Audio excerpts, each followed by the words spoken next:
On ne connaîtra jamais la vérité sur le sort des 239 passagers et membres d'équipage, ce fameux vol de la Malaysia Airlines qui s'est volatilisé littéralement peu après son décollage de Kuala Lumpur. Les recherches sont officiellement abandonnées aujourd'hui. Ça restera l'un des plus grands mystères de l'histoire de l'aviation.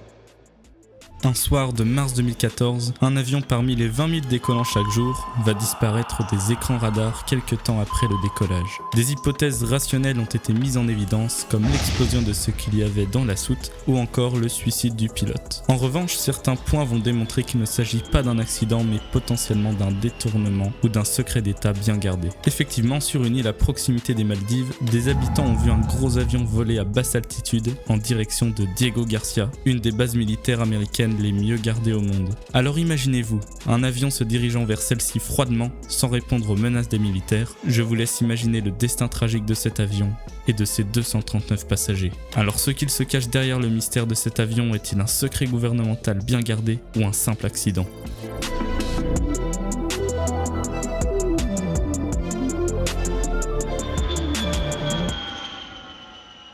Hop, juste avant que la vidéo ne commence, un nouvel arrivage de tuto est disponible dans mon shop.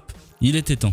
Cette fois-ci, je vous propose en premier lieu une formation qui dure plus ou moins 2 heures dans laquelle je vous montre comment je monte de A à Z les vidéos d'Apo. Les rushs vous seront évidemment fournis pour que vous puissiez suivre en toute commodité. Et pour les plus petits budgets, j'ai décidé de séquencer ma formation en 3 parties qui seront achetables séparément, à savoir le dérush. Perso, c'est ma partie préférée car je vous montre comment dérush à la vitesse de la lumière et je ne suis pas peu fier de ma technique. Ensuite vient les effets visuels, zoom, sous-titres, animation d'image, tracking, overlay, accéléré, etc. Et le dernier module qui est l'ambiance sonore et les paramètres de rendu. Pour les prix, la formation complète sera au prix de 99 €, la partie dérush à 40 €, les effets visuels à 50 € et la partie ambiance sonore plus paramètres de rendu à 25 €. D'ailleurs, je tenais à remercier Galchi qui a réalisé la plupart de mes ambiances sonores sur la chaîne. Donc si vous les connaissez pas, ils font de la musique libre de droit sur YouTube, donc si ça vous intéresse, je vous mets le lien de leur chaîne en description ainsi que la playlist qu'ils ont réalisée pour moi. Sur ce, bonne vidéo.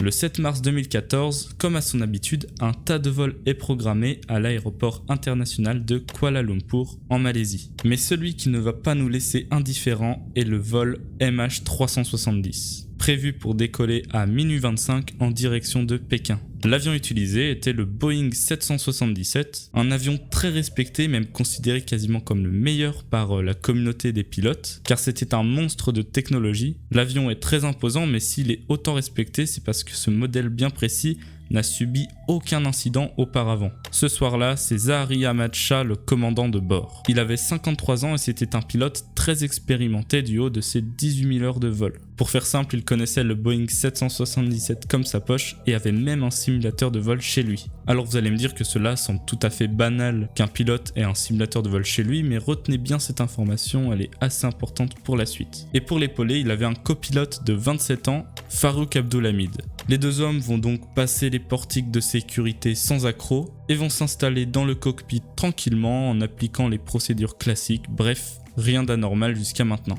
Ensuite, c'est au tour des passagers de venir s'installer dans l'avion. 227 sur les 468 sièges vont être occupés, donc l'avion est loin, très loin d'être rempli. Et au niveau de la provenance des passagers, la majorité d'entre eux sont orientaux, mais il y a également des occidentaux comme une famille de Français, la mère Laurence, son fils Adrien de 17 ans, ainsi que sa petite amie Yann et la fille de la mère Ambre. Et au niveau des orientaux, on a une vingtaine de chercheurs malaisiens et chinois. À minuit 25, l'avion décolle comme prévu et prend son envol à 11 000 mètres d'altitude à une vitesse de 650 km/h. Pour l'instant, tout va bien, la communication entre le cockpit et le centre de contrôle se fait tout à fait normalement, jusqu'à ce que l'avion passe la frontière vietnamienne. En effet, à ce moment précis, l'avion perd contact avec les contrôleurs. Alors premièrement, on pense peut-être à un problème de manipulation de la part des pilotes, ou simplement une perte de signal car le Boeing survole la mer de Chine, et c'est une zone assez réputée justement pour les difficultés de communication. Il est 1h38 du matin, et dans une nuit terriblement sombre, l'avion se retrouve dans la solitude la plus complète. D'autres hypothèses sont émises, comme une météo incertaine qui aurait coupé les systèmes de communication, et ceci aurait même pourquoi pas endommagé les moteurs, et dans ce cas-là, les consignes à suivre, c'est de se poser sur le terrain le plus proche. Mais ce qui ne colle pas avec cette théorie, c'est que si l'avion s'était posé, alors pourquoi personne n'a-t-il tenté de communiquer avec l'extérieur avec leur téléphone portable? Donc cette hypothèse tombe donc rapidement à l'eau, mais quelque chose de notable, c'est que pendant des heures, personne ne semble se soucier du vol MH370. Alors qu'en temps normal, une procédure est enclenchée, IncertFA, qui est la phase d'incertitude, qui sont donc les recherches et discussions entre centres de contrôle. AlertFA, alors à ce moment-là, on va commencer à alerter les autorités. Et DétressFA, alors là c'est le dernier signal, si ça fait trop longtemps que l'on n'a plus contact avec l'avion, on va venir contacter tous les contrôleurs en leur disant qu'il y a tel avion à cet endroit précis, qui a disparu des radars, et on va employer des moyens de recherche beaucoup plus avancés. Et ce qui est étrange, c'est que le dernier signal aurait dû être enclenché bien avant, car effectivement la compagnie aérienne de l'avion en question a mis 4 heures pour réagir. Les recherches seront lancées seulement à 5h30 du matin, alors que l'avion a officiellement disparu à 1h38. Ceci est la toute première bizarrerie de cette affaire, et c'est malheureusement loin, très loin d'être la dernière. Il est midi et le vol MH370 est annoncé en retard et c'est la panique dans l'aéroport de Pékin. Les proches attendant les passagers de l'avion sont dans l'hystérie la plus complète. La presse était évidemment là, donc je vous laisse imaginer l'ambiance pesante que devaient ressentir les familles à ce moment-là. Les heures suivantes, le mystère reste toujours aussi épais. Aucune trace du Boeing 777. Comment un tel monstre des airs a-t-il pu se volatiliser comme ça? Pour info, il mesure 63 mètres de long, 60 mètres d'envergure et pèse plus de 300 tonnes. Alors tout à l'heure, j'ai dit que c'était un monstre de technologie et c'est pour une bonne raison. Il possède plus de 80 ordinateurs embarqués, plein d'antennes satellites. Alors pour faire disparaître un engin pareil avec autant de moyens de communication, c'est tout sauf pensable. Et donc parmi cette multitude de technologies, on retrouve un transpondeur qui permettait de donner la position exacte de l'avion, son altitude, sa vitesse, etc. Donc à partir du moment où le transpondeur a été désactivé, toutes ces informations n'ont pas pu être récoltées par les contrôleurs. Et à environ 1 minute d'intervalle, c'est au tour du boîtier ACARS qui se désactive. Celui-ci avait pour fonctionnalité d'envoyer par satellite des informations concernant la gestion des moteurs, la quantité de carburant consommé, la température, etc. Donc tout ça disparaît également. Donc même si le transpondeur était désactivé, on avait toujours les informations du boîtier ACARS pour s'assurer que l'avion aille bien. Mais là ce n'était pas le cas, donc deux théories s'opposent à nous. Soit l'avion s'est crashé en mer, ce qui a logiquement coupé les deux systèmes de communication, soit c'est une action manuelle qui a coupé le transpondeur et l'ACARS. Alors si on prend la seconde théorie, il aurait été très facile de couper le transpondeur, car c'est un simple potard à tourner en position off. Par contre, pour désactiver la CARS, c'est tout de suite plus compliqué. Premièrement parce que le système se trouve dans la soute de l'avion, mais en plus il faut retirer un fusible qui se situe sur un immense panneau électrique. Et aussi le truc c'est que couper la CARS, c'était vraiment quelque chose de très peu connu. Même les aviateurs expérimentés ne savent pas forcément où ça se situe.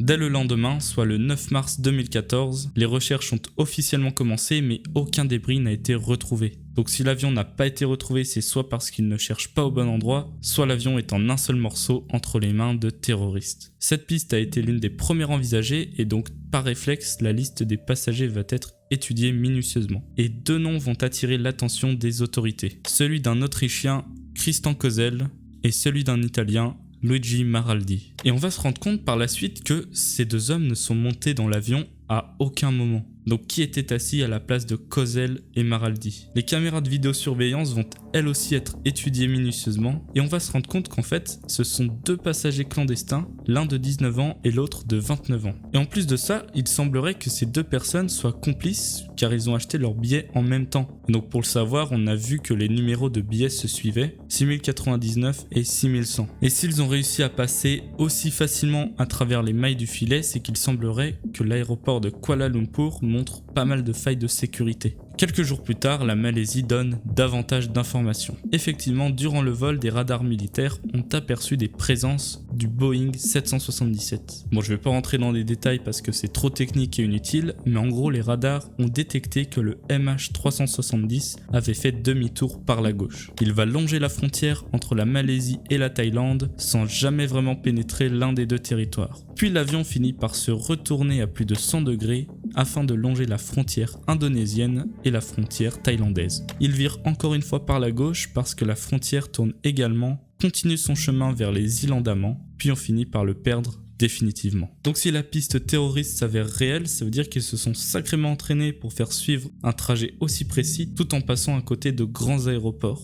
Et c'est pour cette raison bien précise que la piste de l'accident peut être logiquement écartée, car effectivement il est passé au-dessus des terres, donc il aurait pu largement se poser. La piste du terrorisme semble être donc la bonne réponse à toutes nos questions, cependant il y a quelque chose qui cloche. En effet, le profil des deux intrus a été étudié, et il s'avère qu'ils n'appartiennent à aucun groupe terroriste. Leur but était simplement de rejoindre une autre terre clandestinement. Et donc c'est pour ça que les pilotes vont devenir rapidement les premiers suspects de cette affaire. Le pilote Farouk Abdulhamid est décrit comme incapable de faire du mal par sa propre sœur. De plus, ce vol était une grande première pour lui, il n'avait jamais pris ce genre d'avion. Cependant, quelques détails vont troubler les enquêteurs. Effectivement, de temps à autre, il prenait quelques libertés avec la réglementation aérienne. En 2011, une jeune femme australienne et son amie auraient été invitées dans le cockpit par Farouk durant toute la durée du vol, même pendant les phases de décollage et d'atterrissage, ce qui est strictement interdit. Alors cela n'explique en aucun cas que c'est un terroriste, c'est juste un comportement qui a interloqué les enquêteurs. Quant au pilote Zahari Ahmad Shah, ce qui a intrigué les enquêteurs, c'est le fait que dans son simulateur de vol, des données avaient été supprimées. Et ce qui intriguait aussi, c'est qu'il s'entraînait à atterrir sur des pistes courtes, alors que lui, il était spécialisé justement dans les longs trajets. Alors ça pouvait se traduire par plusieurs raisons, comme s'entraîner justement en cas de pépin à atterrir rapidement, ou alors pour s'amuser puisque c'était un spécialiste de la longue distance, donc pour se changer les idées, pourquoi pas faire des choses qu'il ne fait pas d'habitude. Par la suite, la police a retrouvé son agenda et à sa grande surprise,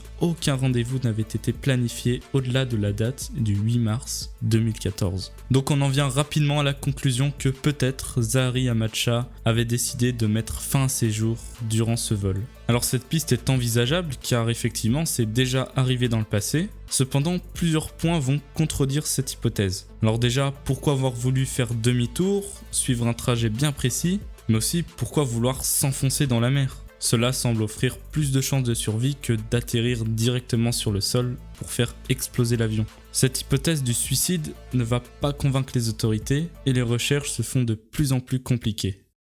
16 jours après le début du drame, il va être affirmé par le Premier ministre malaisien que l'avion, ce soir-là, a terminé sa course dans l'océan Indien. Sauf que techniquement, rien ne le prouve. Et ça va énormément mettre en colère les familles qui ont perdu leurs proches. Et c'est pour cette raison que l'on va commencer tout doucement à penser que voilà, cette histoire elle est pas claire et que les autorités malaisiennes nous cachent quelque chose. Et à ce moment-là, aucun débris n'a été retrouvé et c'est pour ça que le mystère reste d'autant plus entier, comme si l'avion avait complètement disparu de la surface de la Terre. Alors tous les moyens possibles vont être employés pour retrouver ne serait-ce qu'une trace de l'avion. Une trentaine d'avions et une quarantaine de navires vont participer aux recherches. Mais encore faut-il chercher au bon endroit. Car effectivement, toute cette force va être employée à l'est de la Malaisie, alors qu'une semaine plus tard, on va nous dire que l'avion a été pointé à l'ouest par les radars. De plus, un des satellites a réussi à démontrer le fait que l'avion avait continué de voler durant quelques heures après sa disparition. Donc ceci renforce le fait que quelque chose n'est pas clair dans cette histoire. Comme si la Malaisie avait fait exprès de déployer des recherches au mauvais endroit, comme pour dire « regardez, on a fait quelque chose », tout en sachant qu'ils ne vont rien trouver.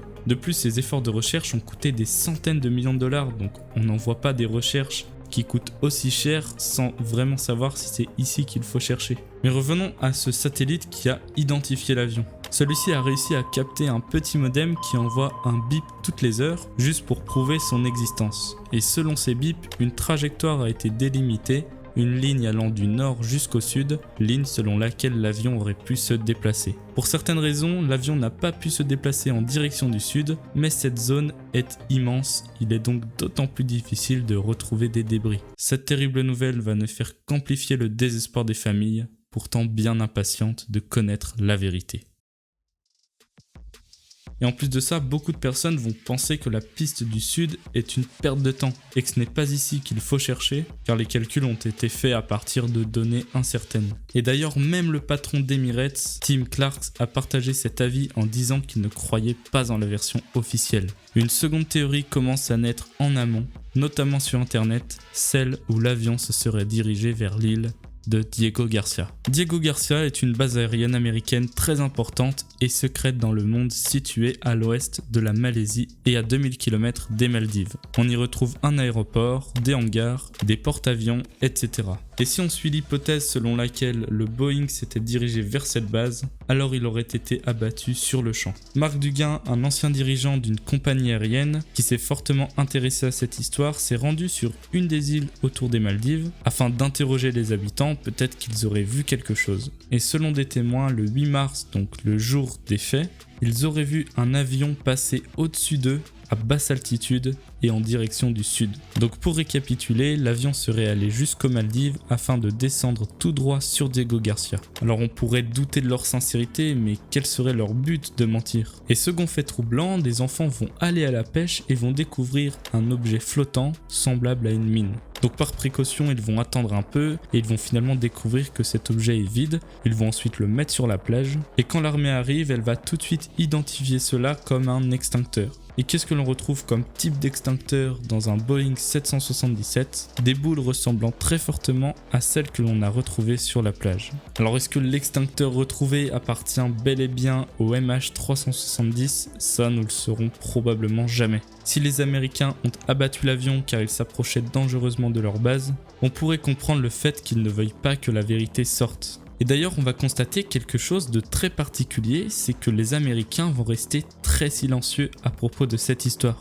Pourtant, Diego Garcia, c'est l'une des zones les plus protégées au monde, c'est bourré de satellites et de systèmes de reconnaissance. À ce moment-là, l'enquête est au point mort, mais en analysant de nouveau la liste des passagers, les enquêteurs vont se pencher sur les 20 ingénieurs présents dans l'avion. Ce sont en réalité 20 salariés de l'entreprise Freescale, et leur particularité, c'est qu'ils venaient de déposer un brevet d'un projet qui avait pour but de rendre les drones indétectables par les radars. Donc c'est un thème assez controversé, peut-être que l'armée américaine avait voulu empêcher la continuité des recherches et a fait le boulot, qui sait. Des mois passent sans que l'affaire n'avance d'un centimètre et une théorie semblable à celle de la science-fiction fait surface. Et si quelqu'un avait pu prendre le contrôle de l'avion à distance? Car effectivement, mis à part un détournement, on se demanderait bien pourquoi des pilotes auraient décidé de se diriger vers une base militaire. Contrôler un avion à distance paraît peut-être improbable pour certains, cependant une conférence tenue par George Bush après les événements de 2001 vont peut-être vous faire changer d'avis. Nous allons développer la recherche technologique pour renforcer la sécurité aérienne. En cas de détournement par exemple, nous devrions être capables de prendre les commandes d'un avion à distance et de le faire atterrir. Et par la suite, beaucoup de sociétés vont commencer à déposer des brevets à ce sujet, donc finalement ce n'est pas tant de la science-fiction que ça. Mais le plus gros problème avec cette hypothèse, c'est que comment cela se fait-il qu'aucun ingénieur, aucun technicien ne soit mis au courant de cette technologie? Et une piste qui n'a pas été explorée, qui reste celle la plus cartésienne, qu'est-ce qu'il y avait dans la soute de l'avion? Durant des voyages aériens comme ça, des entreprises vont transporter des choses dans la soute. Et ce qui paraît étrange encore une fois, c'est que la société qui s'occupe du chargement est soudainement devenue muette, elle aussi, à l'issue du drame. Ils ont mis littéralement 2 mois à fournir la liste de ce que composait la soute du MH370. Alors certes, ils ont donné la liste, mais est-elle correcte? Quelques détails ont interloqué les enquêteurs, comme le fait que dans la soute, il y avait apparemment 2 tonnes de mangoustan frais, alors qu'à cette époque, il n'est pas censé y en avoir. Donc voilà, s'il n'y avait pas réellement ces fruits dans la soute, alors qu'est-ce qu'il y avait à la place? Et aussi quelque chose d'étrange, c'est qu'il y avait apparemment 2,5 tonnes de batterie au lithium-ion, ce qui dépasse largement le seuil maximal autorisé, car ceci peut causer des explosions. Et comme par hasard, quelques temps après, la compagnie va diviser le chiffre par 12 en disant que finalement il n'y avait plus que 200 kg de batterie au lithium dans la soute. Et si cette hypothèse tient à peu près la route, c'est qu'en cas d'explosion des batteries, cela ferait un trou dans l'avion et cela viendrait également à causer une dépressurisation. Et à 11 000 mètres d'altitude, le fait qu'il manque cruellement d'oxygène, vous tomberiez instantanément dans les pommes. Et si les pilotes n'avaient pas eu le temps de mettre leur masque à oxygène, l'avion aurait très bien pu continuer sa route tout seul jusqu'à se cracher en mer parce qu'il n'a plus de carburant. Mais dans ce cas-là, comment l'avion aurait-il pu suivre un trajet aussi précis? Passer pile entre les frontières de chaque pays, faire des virages serrés? Et pourquoi le gouvernement malaisien n'est-il pas intervenu ce soir du 8 mars 2014 comme le souhaitaient les procédures d'urgence? Car normalement, quand vous avez un avion qui fait demi-tour brutalement comme ça, vous avez des avions de chasse qui vont venir vous escorter et vous demander qu'est-ce que vous faites. Surtout lorsque l'on sait que depuis les tristes événements de septembre 2001, d'énormes procédures ont été mises en place à ce niveau-là. Et quand on demande au ministre de la Défense malaisienne pourquoi ils n'ont pas envoyé d'avions de chasse ou une quelconque aide, il va répondre d'une manière totalement absurde. Si vous ne voulez pas l'abattre, pourquoi envoyer des avions de chasse? Vous avez besoin d'un avion de chasse pour voir où il va? Là, vous parlez de procédures militaires. Si je l'avais fait abattre, vous seriez les premiers à me reprocher d'avoir descendu un avion commercial avec des passagers de 14 nationalités, dont une majorité de Chinois. Et je me retrouverais dans une position bien plus délicate. 9 mois après le drame, il est officiellement déclaré que l'équipage ainsi que les passagers du MH370 sont décédés, comme il l'avait dit au début, à l'ouest de l'Australie. Alors évidemment, ça ne va pas convaincre les familles, surtout après toutes les preuves qu'il y a à l'encontre de cette version. Alors que l'on commence lentement à perdre espoir, 1 an et demi après le début du drame, nous allons commencer à retrouver ce qui semblerait être la preuve que le MH370 se soit bien crashé. Peu à peu, des débris vont commencer à être retrouvés sur les plages africaines et 4 vont être reconnus comme appartenant au MH370 grâce au numéro de série inscrit sur les pièces. Alors que s'est-il passé? Suicide du pilote, explosion de la soute, détournement, vouloir arrêter les recherches d'une technologie trop novatrice? Si la vérité est effectivement un secret gouvernemental, ne perdons pas espoir. Peut-être que lors de changements de gouvernement ou des personnes qui ont trop de remords, la vérité, du moins une partie de celle-ci, finira tôt ou tard par éclater.